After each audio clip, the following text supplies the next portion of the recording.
أعوذ بالله من الشيطان الرجيم. بسم الله الرحمن الرحيم.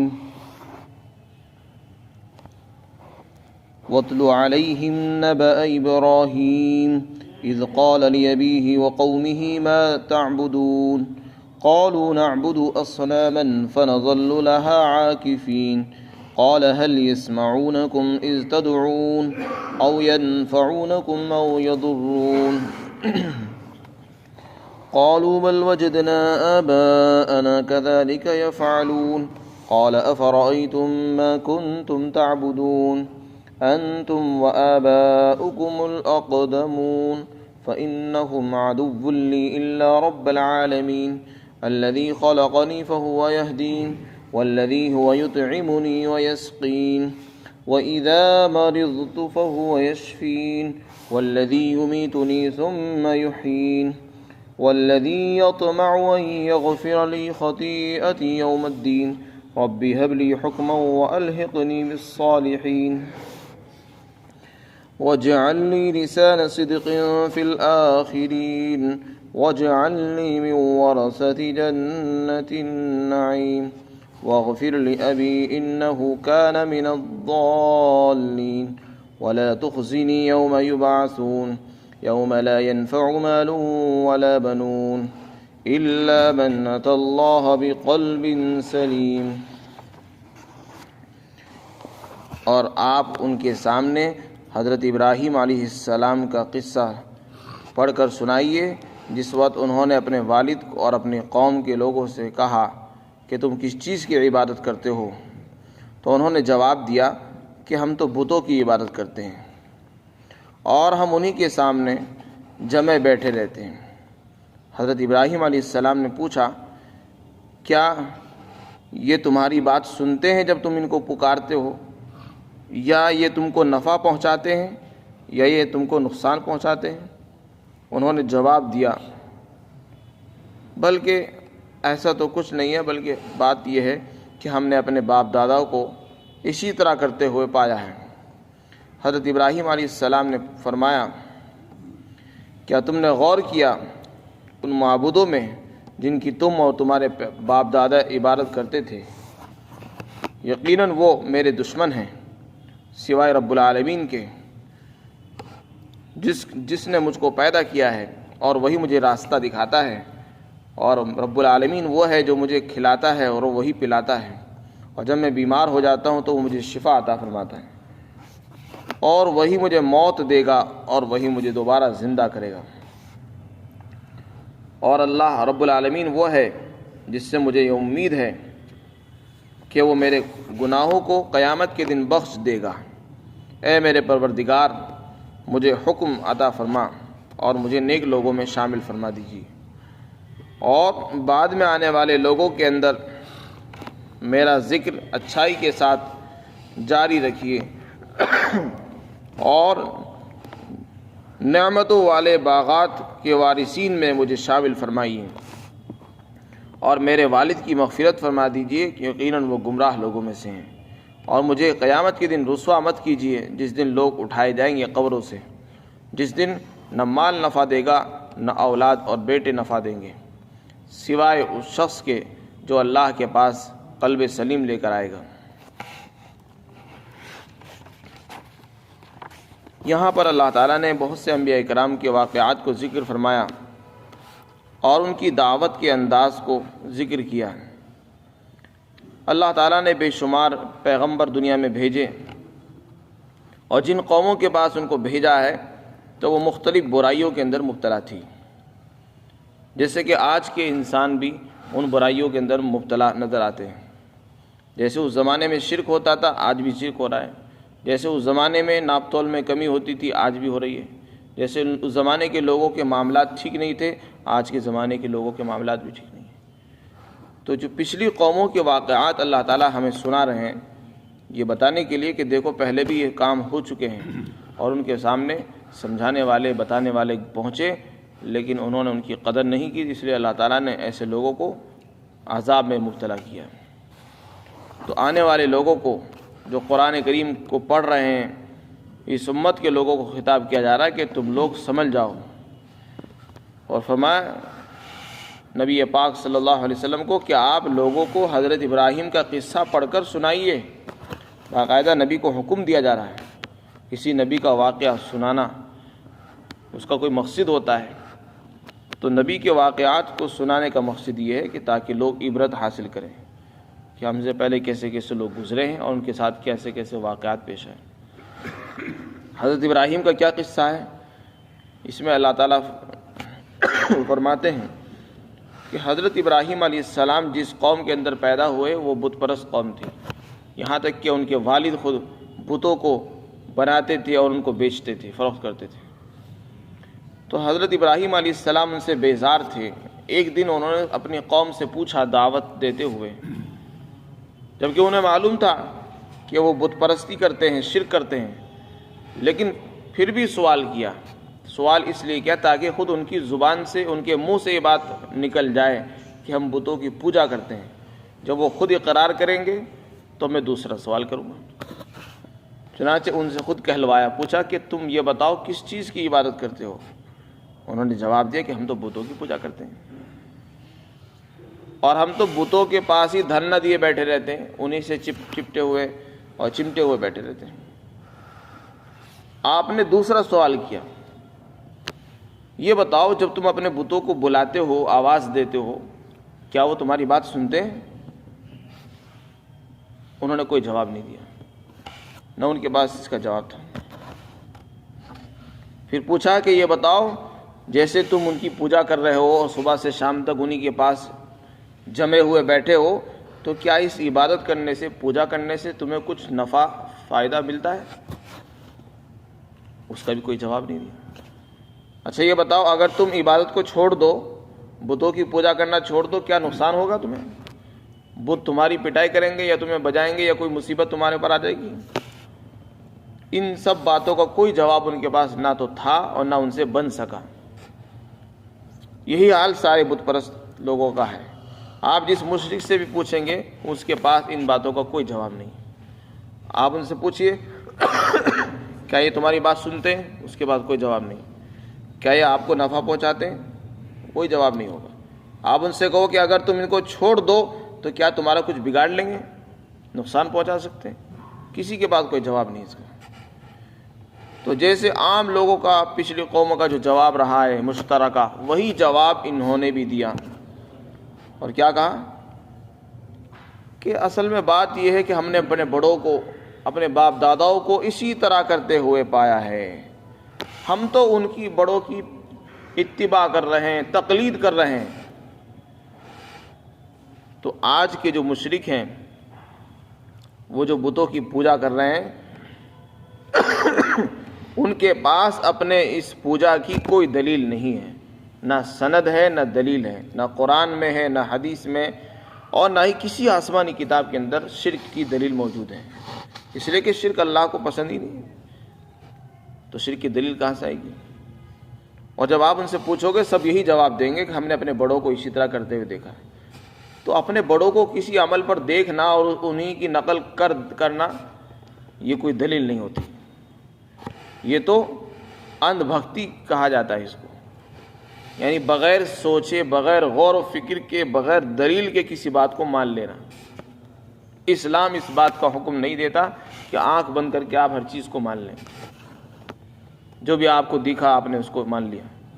آپ کے بڑے کسی کام کو کرتے ہوئے چلے آ رہے ہیں تو آپ بھی اسی کام کو کریں گے، یہ کہیں حکم نہیں اس کا۔ ہاں اس کا تو حکم ہے جو رسول اللہ صلی اللہ علیہ وسلم نے، اللہ نے قرآن میں، رسول اللہ نے احادیث میں حکم دیا ہے، اس کو تو کرنے کا حکم ہے۔ لیکن اگر ہمارے خاندان میں، ہمارے قوم کے اندر، ہمارے سماج میں، معاشرے میں کوئی عمل چلا آ رہا ہے تو ہمارے لیے لازم نہیں کہ ہم بھی اسی کے طریقے پر چلیں، بلکہ پہلے اس کی سند اور دلیل معلوم کرنا ہم سب کی ذمہ داری ہے۔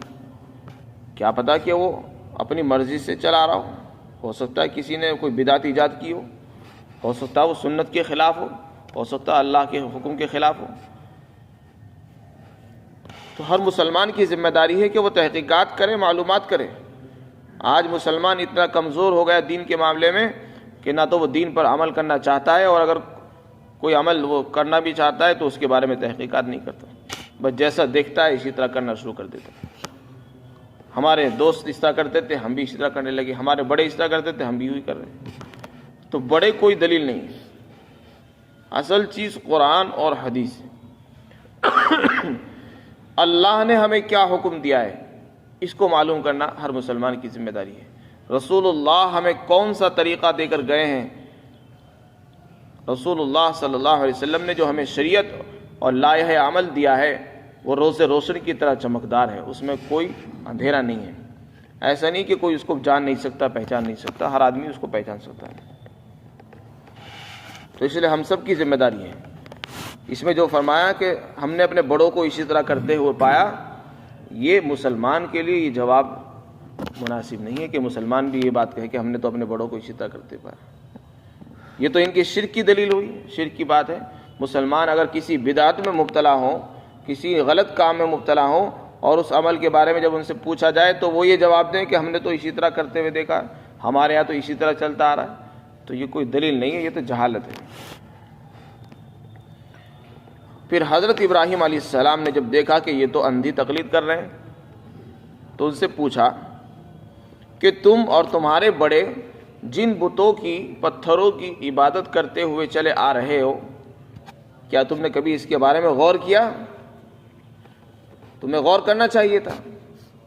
آج تک تم نے غور ہی نہیں کیا کہ ہم پتھروں کو پوج رہے ہیں، ان پتھروں کو ہم خود اپنے ہاتھ سے بناتے ہیں اور انہی کو پوجا کرتے ہیں۔ بھلا یہ تو سوچو، جس کو ہم نے اپنے ہاتھ سے بنایا وہ ہمیں کیا فائدہ پہنچائے گا؟ ہم نے اس کو بٹھایا ہے، ہم نے اس کو کھڑا کیا، ہم اس کے اوپر رنگ روغن کر رہے ہیں، ہم اس کو بازار میں لے جا رہے ہیں، ہم بازار سے اس کو لا رہے خود ہی۔ اتنا محتاج جس کو ہم خود اٹھا کر لا رہے ہو وہ ہمارا خدا بن سکتا ہے؟ تو ان کی عقل کہاں چلی گئی؟ تو حضرت ابراہیم علیہ السلام نے ان کو دعوت، غور و فکر کی دعوت دی۔ ہر داعی کا اپنا ایک انداز ہوتا ہے، تو انہوں نے بھی اس انداز سے ان کو دعوت دی کہ دیکھو غور تو کر لیتے، تم کس کی عبادت کر رہے ہو؟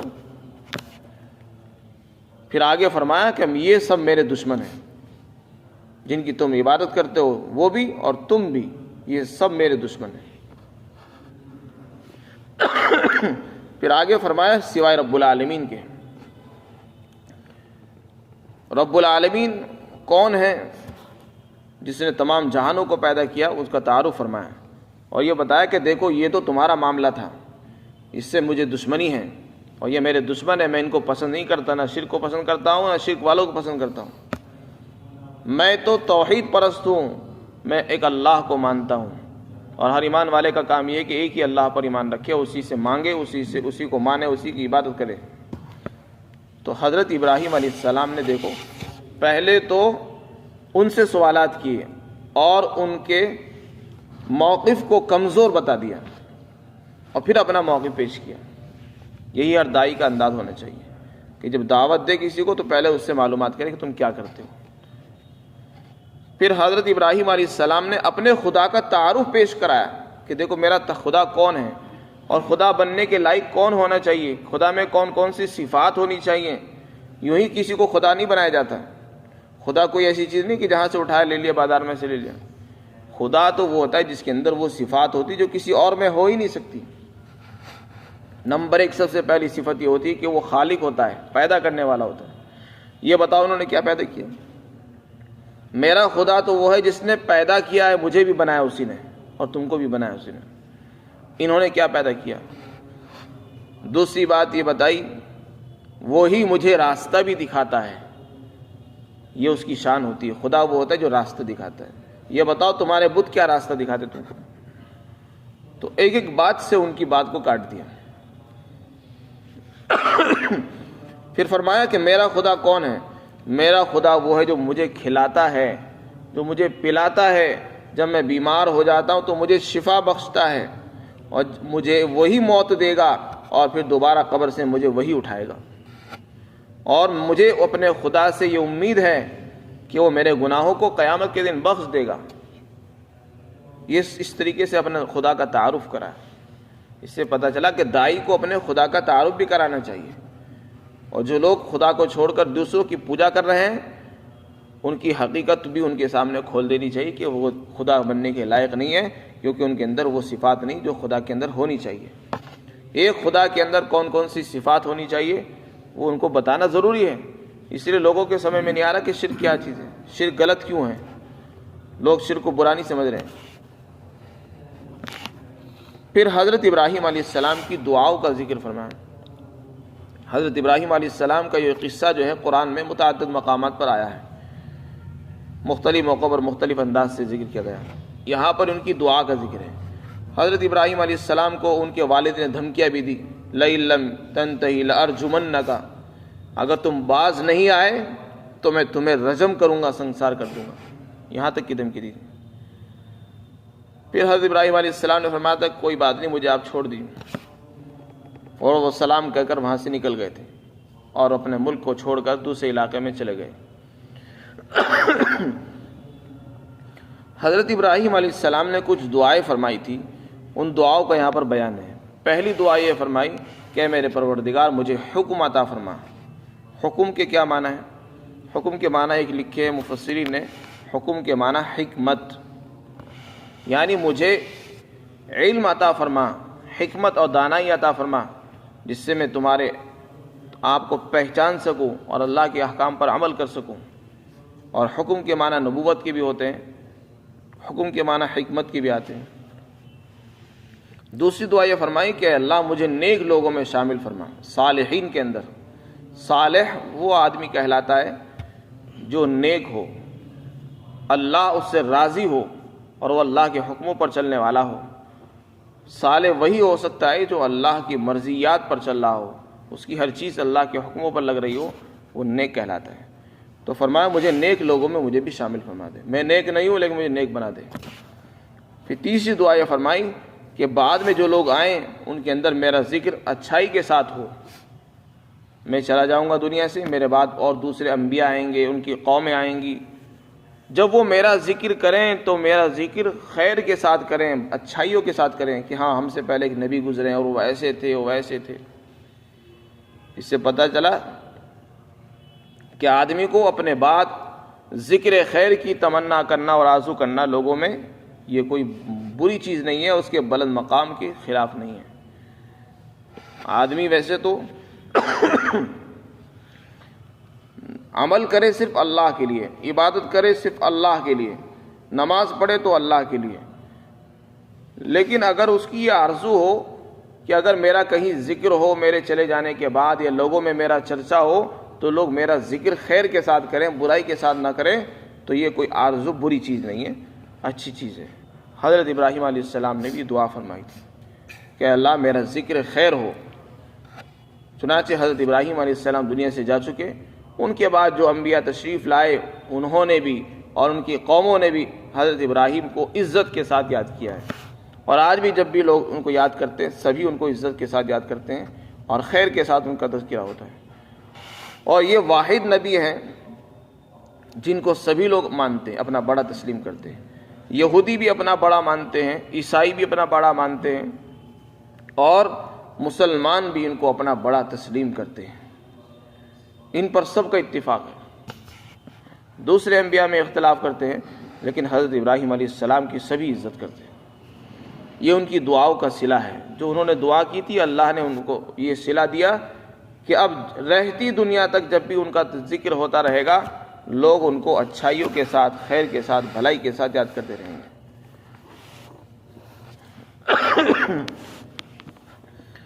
پھر آگے فرمایا وَجْعَلْنِي مِن وَرَثَةِ جَنَّةِ النَّعِيمِ, اور مجھے جنت کے وارثین میں شامل فرما دیجیے. جو لوگ جنت کے وارث بنیں گے اور جن کو جنت ملے گی ان میں میرا بھی حصہ عطا فرمائیے, مجھے بھی جنت کے وارثین میں شامل کر دیجیے. اور ایک یہ دعا فرمائی کہ اے اللہ میرے رب کی میرے والد کی مغفرت فرما دیجیے, کیونکہ وہ گمراہ ہیں. حضرت ابراہیم علیہ السلام کو اس وقت معلوم نہیں تھا کہ ان کی وفات کفر پر ہی ہوگی, اس لیے انہوں نے اس وقت ان کے لیے دعا کی کہ اللہ تعالیٰ ان کو ایمان کی توفیق عطا فرما دے تاکہ وہ ہدایت پر آ جائے اور مغفرت ہو جائے ان کی.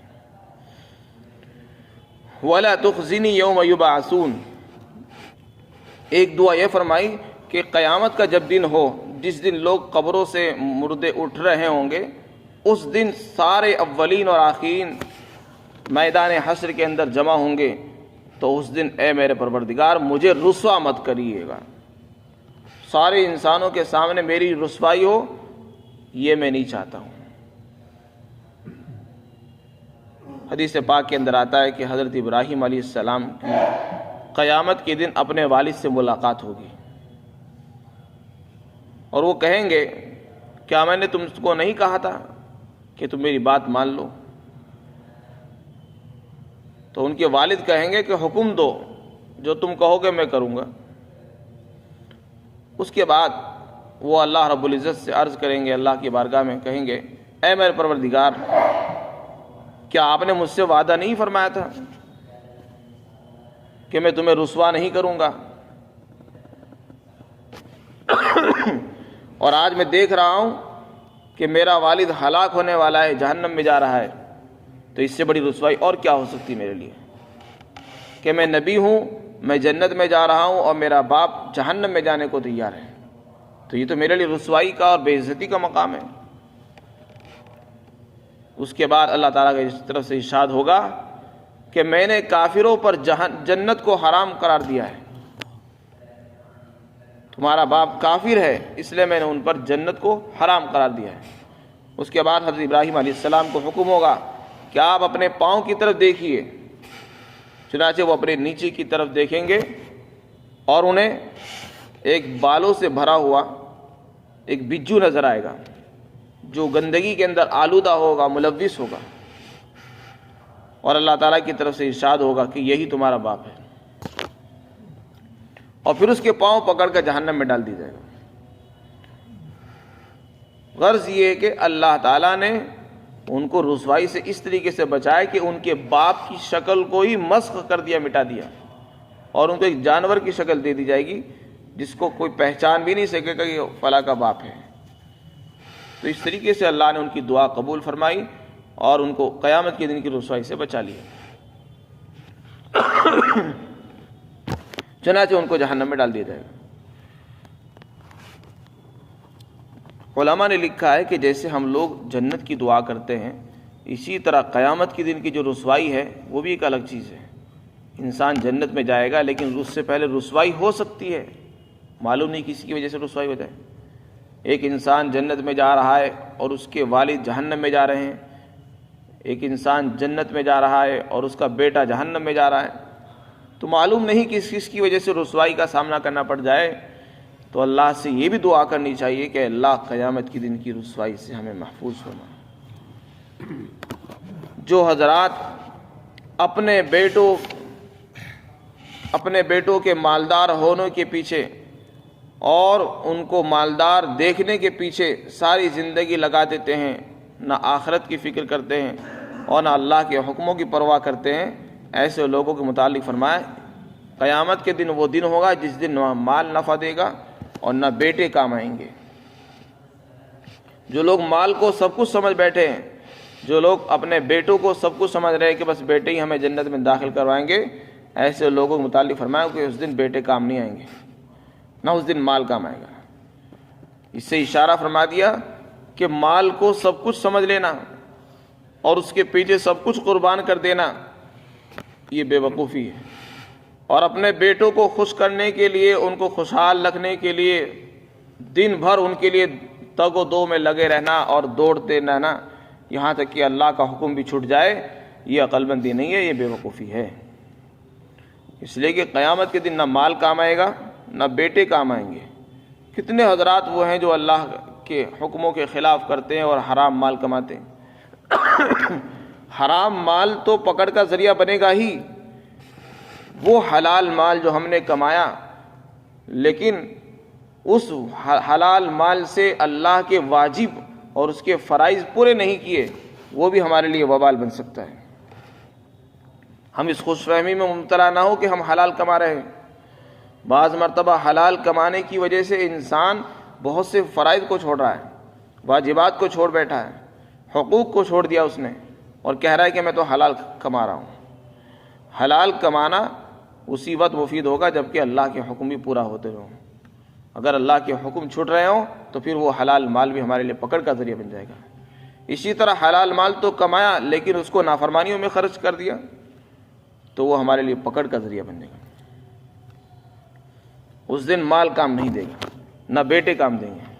ہاں وہ اولاد جس کو آپ نے پڑھایا ہے، دیندار بنایا ہے، نیک اور صالح بنا دیا، اس کی بہترین تربیت کی، اس کو قرآن سکھایا، دین سکھایا، یہاں تک کہ وہ تمہاری فرما بردار بن گئی، وہ تمہارے لیے فائدہ دے گی۔